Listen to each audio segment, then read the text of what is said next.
2,500 people have auditioned for the role of young Harrison Ford in this film. Are they just counting people who've done Han Solo impressions in the last month? They went on YouTube and just I typed auditioned for Han Solo.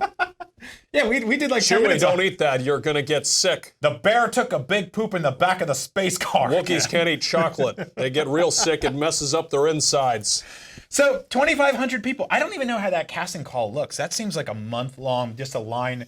You ever see like there was like the like Aziz Ansari's new show has a bit with a casting call on it where he shows up. There's a couple people auditioning for the same role. And it's 2 or 3 guys in a hallway. And this is like a trope on TV a lot. But I like the idea of like 2,500 people in the hallway being like, "Oh, how'd it go in there, Chewie?" And they're all just yelling at the same time, wearing vests, and their hair looks cool. We're gonna have company. Yeah, but I think casting is really interesting. A lot of people have talked about obviously the casting of Chris Pratt as Indiana Jones. Yeah. And I'm sort of cool with that, but I would be really bugged if he showed up as Han Solo for one very specific reason. What? I want to see him play Dash Rendar from Shadows of the Empire. Let's take a look at this. You guys might remember Dash Rendar from Shadows of the Empire, the Super Nintendo game, the comic, the book, the action figure with inexplicable weird thing you put on his back, Greg and Tim Hildebrandt trading cards. Look at him. He's perfect for it. And the whole thing is that Dash Rendar is basically supposed to be like a cooler, sassier Han Solo.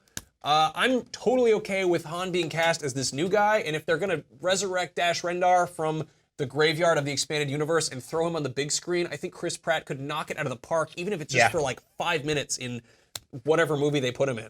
I want to see that. I think it works too perfectly. I mean, he basically played him in playing Star-Lord. Yeah, and I think it's a very interesting, the whole story of Shadows of the Empire, as you and I know, but I don't know if our audience does, is obviously it was an N64 game, but that story was treated like a Star Wars movie launch that had everything but a Star Wars movie in it. There was a comic, there was merchandise. You and I have figures. They created a ship for him, the Outrunner. Yeah. And it was all in lieu of the fact that Han Solo was in carbonite between Empire and Jedi, and they needed Han Solo. Somebody to make fun of Luke. Yeah. For that one non-existent movie. Yeah, which is great. And when we got the N64 game out of it, very beloved. A lot of people remember that game more fondly than it actually is. That's okay. We can keep it there. I think that's where Star Wars games are okay to sit. I recently reread the comic, which is not a good comic. It makes a lot of sense if you've read the novel. The novel's all right. It's fun. It's a goofy Star Wars book. The novel or the comic is basically acting like you've read the novel and you've played the game, and they're all the pieces kind of like make sense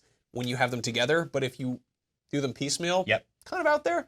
That said, if you want some goofy, totally non-canon Star Wars expanded universe, definitely grab that Shadows of the Empire book and give that a shot. So that doesn't exactly solve the problem for who they should cast as Han Solo. A lot of people up for the role right now, but if you have a good suggestion, let us know. We'll forward it over to our good friends at the Han Solo casting call.